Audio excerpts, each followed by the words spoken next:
Hello there everybody, and welcome back to another episode of An Ecologist Plays, where we are back in Ark Survival Evolved.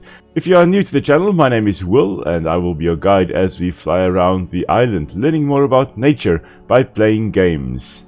If we just dive down a little bit over here to the beach side, of course we have our Pelagornis, which is walking around over here as well. Most likely would have been very awkward on land, as you can see here. Not the fastest of walkers, about as clumsy as albatrosses are on land nowadays, but with wingspans of up to 6 meters, they surely would have made amazing flyers once airborne, and they would most likely have roosted along either beaches like this one over here, where the wind blowing in from the ocean would enable them to just take off by running along the beach and then opening up their wings to take flight into the wind, or they would have roosted along cliff faces to actually just jump off the rocks and become airborne that way.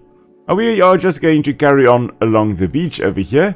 We do have right down there a tiny little predator known as Compsognathus or Compies. Now on the island here, as well as in popular media such as the Jurassic Park franchise, Compies or Compsognathus is often shown to be a pack hunter, occurring in little groups of 3 or so, in some cases much larger. However, there have only ever been 2 specimens found of Compsognathus itself, one in Germany and one in France, so there's no indication that they actually were pack hunters as suggested in popular media. Instead, I believe that misconception probably comes from another similar shaped dinosaur known as Coelophysis, where more than 1,000 specimens had been found together at Ghost Ranch in one quarry, indicating that they were buried together. Now, you may think that 1,000 individuals buried together may indicate that, maybe they were pack hunters, 1,000 strong, but it's most likely that those thousands of Coelophysis and other Triassic dinosaurs just kind of were buried together when a massive flood occurred. So this little guy over here, the Compsognathus, was most likely more of a solitary hunter. Apparently had very good eyesight, or would have had very good eyesight, and would have been relatively quick, because they were feeding on things like lizards. And we know that because in the one specimen, in the German specimen, a complete skeleton of a little lizard was found in its stomach. So we know for a fact what at least some of them were feeding on. So quite a cool little creature. Now the species we have is Compsognathus longipes, longipes meaning long foot or long stalk, and in Jurassic Park, for example, and particularly in the Lost World Jurassic Park, the one character there incorrectly calls it Compsognathus triassicus, and the triassicus there is actually from Procompsognathus, which was most likely like an ancestor of the Compsognathus. It was a different genus, Procompsognathus meaning before Compsognathus, and Compsognathus just means dainty jaw or fragile jaw, based on the fact that they had these very slender jaws present. Okay, just making our way along here. We've got a manta down below us as well. Oh, and we have a Megalodon swimming along there as well. A massive shark. So previously, I believe they were placed in the same genus as the great white shark. However, that has now changed. They are in a different genus. And Megalodon is actually the species epithet, the species name of this shark. It's not the genus. Unlike with Triceratops and Brachiosaurus and the Apatosaurus and all those names, which are the genus names of the creatures, Megalodon here is actually the species epithet, the species name of this shark. Now, of course, one can't talk about sharks without talking about their teeth, because in the front there you would have a row of very, very sharp, big, pointy teeth, and there goes an Ichthyosaurus. Right, so in the front there you'd have your very, very sharp, pointy teeth that's being used to actually catch and shred the prey. And with Megalodon, those teeth could be massive in size, about 20 centimeters from tip to base, diagonally along the edge of the tooth. And that's about 8 inches, just about 8 inches. So that's quite a big tooth. Additionally then, they don't only have one set of teeth, instead they have replacements behind the active teeth as well. So kind of like a conveyor belt, their front teeth are the ones that are actively being used, and the next set of teeth will be basically flattened in the back of the jaw there, and then as the teeth fall out, they actually immediately get replaced by new teeth. And in this way, sharks can go through 20,000 or up to 30,000 teeth in their lifetime. So never-ending supply of teeth sounds quite amazing. Now we do have the manta in there as well, and the manta of course still present in modern day. I do not like the mantas on the island here or next to the island because they are extremely aggressive, whereas in real life manta rays are filter feeders.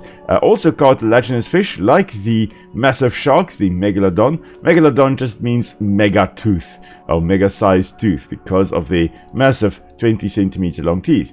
As a result of them being cartilaginous or having cartilaginous skeletons or skeletons made out of cartilage rather than bone, there aren't a lot of fossils of the rays and the sharks, as cartilage does not fossilize as well or as easily as bone does. Here we've got a Pelagornis just kind of paddling along, using its webbed feet to of course paddle along on the ocean surface here. Quite cool birds. As I was saying, with the cartilaginous fish, it's difficult to find fossils of them, and with the Megalodon, most fossils have been of the teeth and then also of some vertebrae, where it's also fossilized a little bit in some cases, but usually the teeth are the ones that are found. And the Megalodon used to occur in warmer waters all over the world, really very widespread, and would have fed on large creatures including whales, so they would have been the original whale hunter.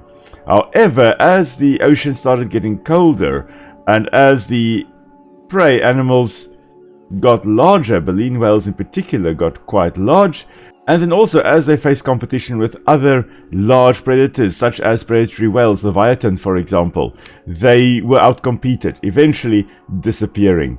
For now, we are just making our way over to probably one of the most terrifying places to actually set up base, although if you are well equipped, it's perfectly fine.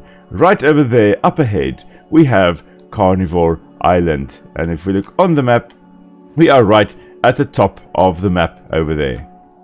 Now, from what I've heard, Carnivore Island is home to a whole bunch of dangerous creatures, although the point there with the blue drop, that point there is probably the safest spot to actually land and refuel before we carry on circling the island. Alright, we have refueled and are ready to head over to Carnivore Island, and we are starting with a new creature, a creature we have not yet encountered on the island. That big scorpion over there is known as Pulmonoscorpius, and as you can see there, it looks like a typical, just larger scorpion that we have alive today, with 4 pairs of walking legs, 2 pincers in the front there, which would technically be the pedipalps, which you find in spiders as well, in other arachnids. And the pedipalps in things like jumping spiders are those cute little boxing gloves you see in the front. And then in scorpions, it's just massive in size to help with the capture of prey. And then of course it has the long tail there and a stinger at the tip there as well to deliver some venom to the prey that they catch. Now, Pulmonoscorpius is known only from Scotland, so it's not found anywhere else or hasn't been found anywhere else in the world, and it was definitely not this size. Now, on the island here, these Pulmonoscorpius you can ride if you manage to tame one. However, on Earth, they were only up to about, and I say only, kind of sarcastically, but they were only up to about 70 centimeters in length, or estimated to be up to about 70 centimeters in length. Most of the specimens found were up to about 20 centimeters in size, which is still a decent sized scorpion. But 70 centimeters, that is actually quite large. Now, nowadays, we'll get to that little guy in a moment. Now, nowadays, scorpions tend to glow under ultraviolet light, although it's not sure whether these ones would also have glowed under ultraviolet lights, and you'll see the photo at the top there. So the reasons why they do this, well, the mechanism is known at least. We know that there is a substance in the exoskeleton that allows it to glow under UV light, but there has to be a reason why they want to be seen under UV light. And there are a number of theories for that. One is that it is a way for scorpions to see one another, as they would also be able to pick up ultraviolet light being reflected off the exoskeletons of other individuals, and that would make it easier for males and females to find one another at the right time of year. And then the other theory is that maybe it is to attract prey to them, since a lot of things like moths will be able to pick up the body of the scorpion under ultraviolet light and may be drawn to it somehow. But it seems that the most likely explanation, at least nowadays, is that it is a way for them to see whether they are hidden or not. Now, this species here was most likely not a burrowing species, whereas most scorpions alive today are burrowers and are able to dig burrows and live in burrows. But with burrowing species in particular, it may have been crucial to know when they were visible to predators, because by looking at their pincers they would be able to detect whether they are exposed to ultraviolet light, which would come from either the sun or the moon, which simply reflects light back down to earth from the sun.